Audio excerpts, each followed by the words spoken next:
ये Indian players ने handshake नहीं किया तो ये पाकिस्तान के खिलाड़ी ये बोल रहे हैं कि ये लोग एशिया कप को बॉयकॉट करेंगे। हाँ, ये तो वही बात हो गई कि भिखारी के कटोरे में चवन्नी नहीं है, लेकिन वो करोड़पति आदमी को ये बोल रहा है कि आपका दिया ये 10 रुपए का नोट मैं नहीं लूंगा, मेरी बेइज्जती है। गजब बेइज्जती है। पिछले वीडियो में हमने आपको बताया था कि इंडिया पाकिस्तान को कहां बिठा कर रखता है, लेकिन अब आईसीसी ने भी पाकिस्तानी आर्म्ड फोर्सेस को यह बता दिया है कि हम भी तुमको वहीं रखते हैं। दरअसल इंडिया और पाकिस्तान के मैच के बाद हैंडशेक वाली कंट्रोवर्सी हुई जो पाकिस्तानियों को हजम नहीं हुई। सोचिए कि वर्ल्ड स्टेज पर एक पूरी टीम ने आपके खिलाफ एक तरफा गेम बनाकर आपको ह्यूमिलिएट किया, फिर मैच के बाद आपसे हाथ भी नहीं मिलाया, उसके बाद पोस्ट मैच प्रेजेंटेशन में आपके किए पहलगाम के आतंकी हमले को लेकर भी उस टीम के कप्तान ने कॉमेंट कर दिया। कोई इज्जतदार देश होता अगर पाकिस्तान की जगह तो शर्म के मारे डूब मरता, लेकिन उसके लिए भी पाकिस्तान को दो चीजें तो कम से कम चाहिए थी और दोनों ही उसके पास नहीं थी। क्या? इज्जत और शर्म। क्या कर सकता हूं यार। इंडिया से एशिया कप में हार जाने के बाद पाकिस्तानी रुदालियों के मुंह से कई सारे शब्द फूट रहे हैं। वैसे तो पूरे मुल्क में ही एक जोकर ढूंढो तो 1000 मिल जाते हैं, लेकिन इस टाइम इनका सबसे बड़ा जोकर कैमरे पर आकर कैसी कैसी बातें कर रहा है। पाकिस्तान में इमरान खान के बाद पीएम की कुर्सी के ख्वाब देख रहा शाहिद डकरीदी वहां के न्यूज चैनल पर बैठकर हमें ज्ञान पेल रहा है। हाथ ना मिलाना इसको बहुत गंदे किस्म का माइंडसेट लग रहा है। ये बहुत ही गंदा किस्म का माइंडसेट है, गंदा किस्म का। मैं तो कहता हूं आतंकवादियों के हाथों ग्लोबल गंदगी फैलाने वालों के साथ साफ माइंडसेट रखकर हम करेंगे भी क्या, बताओ। तुम जाओ भाई अपने बाइक में तेल भरवाओ और जीत की रैली निकालो, निकलो चलो। ये बहुत ही गंदा किस्म का माइंडसेट है, गंदा किस्म का।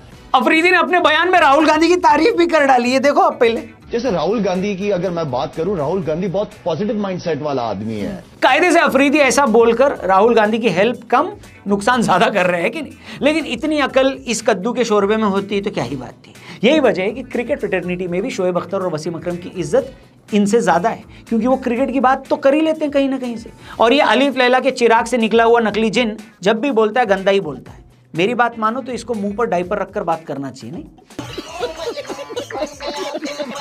वैसे इससे ज्यादा गंदगी पाकिस्तान का पूर्व क्रिकेटर यूसुफ योहाना मचा गया है, जिसने हमारे कैप्टन सूर्य कुमार यादव को पता है क्या बोला? ये सूर्य कुमार जो है, सूर्या कुमार यादव। अच्छा, सूर्या कुमार यादव, सूर्य कुमार यादव। मतलब एंकर इसको बीच में बार बार करेक्ट करवा रहे थे, लेकिन इसको अपने पापा की ज्यादा ही याद आ रही थी।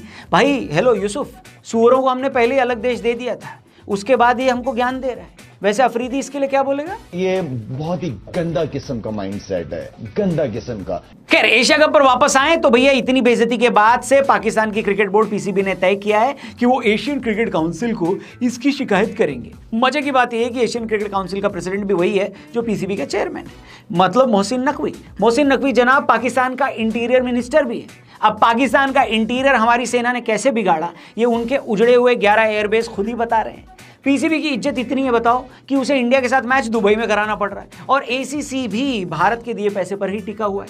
यानी जनाब ने टोपियां 3 पहन रखी है, लेकिन काम एक तरीके से भी नहीं हो रहा इनसे। बात तो सही है। वेल, हैंडशेक वाले कंट्रोवर्सी पर हम लोग आगे जाएं उससे पहले डिस्क्रिप्शन में आप जाइए, पिन कमेंट में जाइए, लिंक दिया है हमारे लेटेस्ट पॉडकास्ट का। हमारे द रौनक पॉडकास्ट यानी टीआरपी पर हमने उन्मुख चंद से बात की, एक ऐसा प्लेयर जिसकी कप्तानी में इंडिया ने अंडर 19 वर्ल्ड कप जीता, एक ऐसा प्लेयर जिसको इंडिया के क्रिकेट का नेक्स्ट विराट कोहली बोला जाने लगा। आखिर ऐसा क्या हुआ इस प्लेयर के साथ कि इसने कभी इंडिया के लिए खेला ही नहीं? पॉलिटिक्स या बैड लक? सही रीजन क्या है? अगर आपको जानना है तो तुरंत इस पॉडकास्ट को देखिए, लिंक डिस्क्रिप्शन और पिन कमेंट में दिया है। फिलहाल वीडियो में आगे बढ़ते हैं। ये बहुत ही गंदा गंदा गंदा गंदा गंदा किस्म का माइंडसेट है। दोस्तों, इस पूरे हैंडशेक कंट्रोवर्सी के बाद से पाकिस्तान के टीम मैनेजर नावेद चीमा ने पता क्या किया? एसीसी और आईसीसी दोनों को ही एक फॉर्मल कंप्लेंट लिखकर एक सो कॉल्ड स्ट्रॉन्ग प्रोटेस्ट दर्ज कराते हुए उनसे ये बोला कि इंडियन टीम ने मैच के बाद जो किया वो स्पोर्ट्समैन स्पिरिट के खिलाफ है, ये फेलो क्रिकेट टीम की इज्जत का सवाल है। अरे ओ चिचा, इज्जत और तुम कुछ राइमिंग बैठ नहीं रही है। अभी मैं 1000 फेंक कर मारूंगा तो तुम लोग पूरी टीम के साथ हमारे यहाँ नाचने भी आ जाओगे। इज्जत की बात तो मत ही ना करो।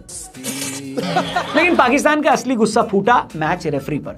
जी हां, वो चाहते हैं कि मैच के रेफरी एंडी पाइक्रॉफ्ट को उनकी नौकरी से हटाया जाए। दरअसल एंडी ने यानी रेफरी साहब ने इस मैच में टॉस होने से पहले दोनों टीमों के कप्तानों को यह बोल दिया था कि हाथ नको मिलाओ, हैंडशेक नहीं करना है। लेकिन मैच के बाद वो ये बताना भूल गए, जिसकी वजह से पाकिस्तानी टीम मैदान में खड़ी रही और इंडियन टीम ने ड्रेसिंग रूम में जाकर दरवाजा भी बंद कर लिया। गजब बेइज्जती है।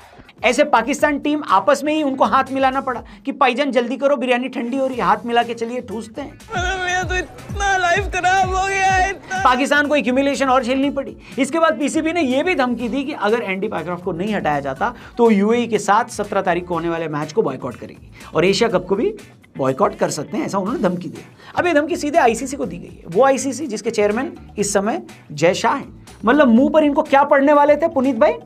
किसी दिन बाबू के इतने चांटे और इतने जूत मारूंगा। अब सबसे पहले ये बॉयकॉट वाली धमकी पर आते हैं तो भैया चचा नकवी अगर ये बॉयकॉट कर देते तो दो सबसे बड़े नुकसान उन्हीं के होने थे। सबसे पहले तो उनको एसीसी को एक भारी कॉम्पेंसेशन भरना पड़ सकता है, जो कि क्योंकि ये टूर्नामेंट अभी शुरू ही हुआ है।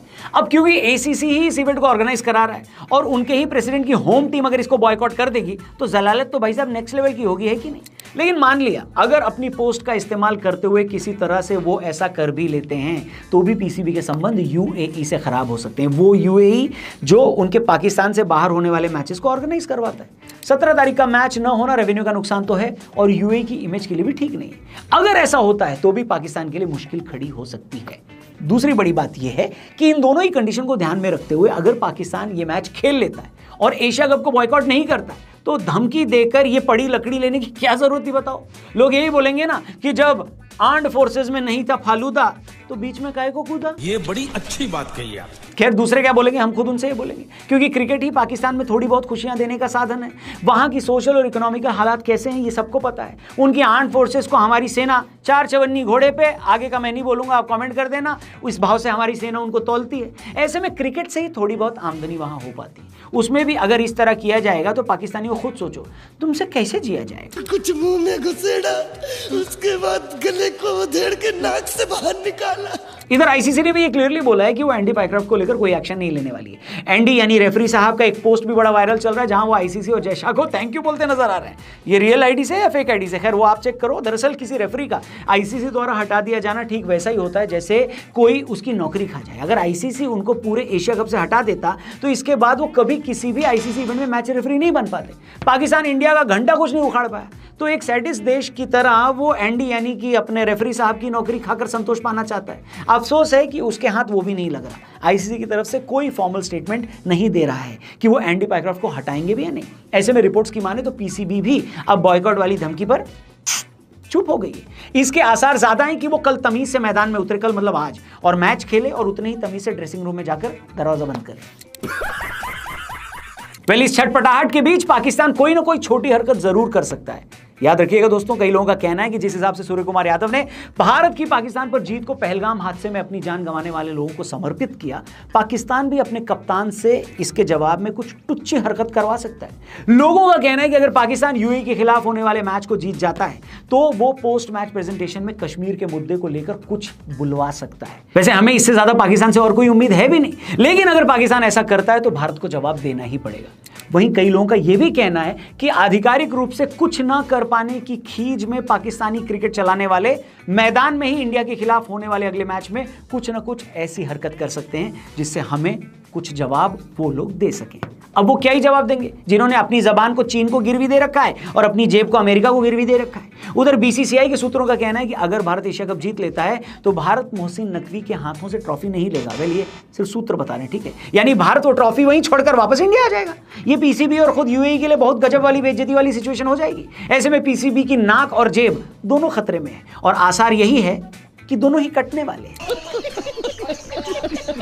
बाकी पूरी पाकिस्तान क्रिकेट बोर्ड के लिए, पाकिस्तान की टीम के लिए और इस फर्जी डकरीदी के लिए अगर आप कुछ एक शब्द लिखना चाहते हैं तो कमेंट बॉक्स खुला हुआ है, बिंदास भरो और चैनल को सब्सक्राइब करो। और जाने से पहले फिर से आपसे रिक्वेस्ट करूंगा, डिस्क्रिप्शन और पिन कमेंट में लिंक दिया है हमारे लेटेस्ट पॉडकास्ट का विद क्रिकेटर उन्मुक्त चंद, जरूर देखना। कैसे इंडियन क्रिकेट का सबसे बड़ा स्टार बन सकने वाला प्लेयर हमेशा के लिए रुक गया, पॉलिटिक्स की वजह से या बैड लक की वजह से। इसको जानने के लिए आपको इस पॉडकास्ट को देखना पड़ेगा। लिंक डिस्क्रिप्शन और पिन कमेंट में दिया है। Thank you for watching. कल मिलते हैं, तब तक के जय हिंद, जय भारत।